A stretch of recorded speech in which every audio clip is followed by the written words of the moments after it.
How to use the whole pumpkin and reduce waste. To help you reduce food waste in your kitchen, try these easy ideas for using the whole pumpkin. Roasted pumpkin seeds make a tasty savoury snack. Rinse and drain the seeds, removing any membrane. Then pat dry with paper towel. Bake at 180 degrees Celsius for 10 to 15 minutes until toasted. For a waste-wise twist on the classic pumpkin soup, roast butternut pumpkin halves with apple and onion for 1.5 hours at 180 degrees Celsius until tender. Cool slightly, then blend with chicken or vegetable stock. Heat the soup in a saucepan over medium heat. Then stir in thickened cream to serve.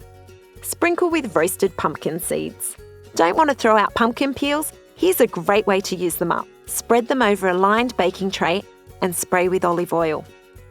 Season and bake, turning occasionally for 10 minutes until crisp.